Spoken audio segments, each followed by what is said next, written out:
Okay guys, so we've finally gotten into the Korean War, and what we're going to be looking at in regards to the Korean War is how it became one of the first military conflicts of the Cold War. So we've talked a lot about how the Cold War was a non-military conflict, that it was a war of words and of actions, but there were pieces of it that the United States got involved with that were actually military conflicts. So just a little bit of background information.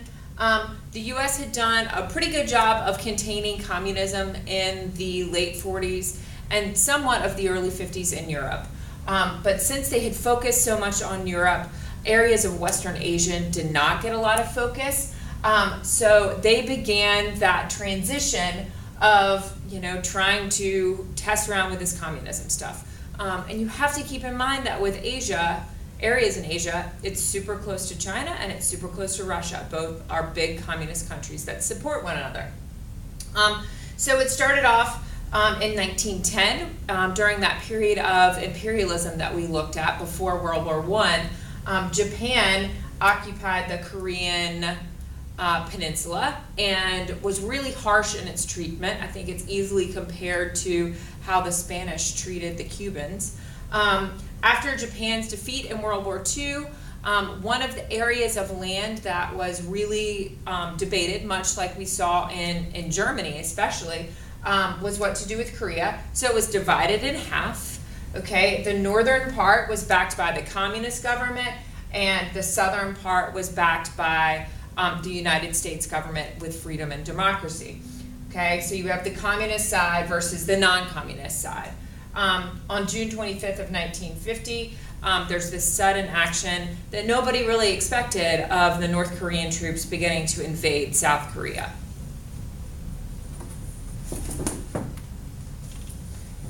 So President Truman responds really quickly because he's in this policy. Remember, we just read the Truman Doctrine. So he's in this policy of trying to contain that scary communism. So he responds really quickly. He actually uses the UN as his mode of getting help from other agencies. So they did finally vote to send the military force into Korea. Russia was not present for this vote, which is why it passed so quickly. 16 nations ended up sending support. 90% of the support was the United States, though. So it's why it's considered, a very active American situation. The UN forces were really badly outnumbered and poorly supplied in some of the earlier phases of the war. Eventually, they sent in fresh troops, and the United States and the UN and all of those forces combined were able to fight all the way up to the northern border of Korea. Eventually, the war ends in a stalemate, which is a situation that neither side wins.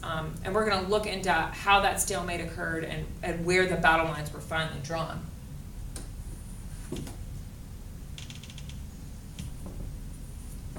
So even before we see some of the most bloody battles of the war, we're talking about peace. So the peace talks began in 1951. The problem with these peace talks was it took them a really, really, really long time to happen. So it takes 2 years, which doesn't seem like a really, really, really long time, but it is when you're fighting a war. Okay, so while these peace talks are going on, people are still fighting and they're still dying. A ceasefire finally ended the fighting in July of 1953, so almost 2 years later.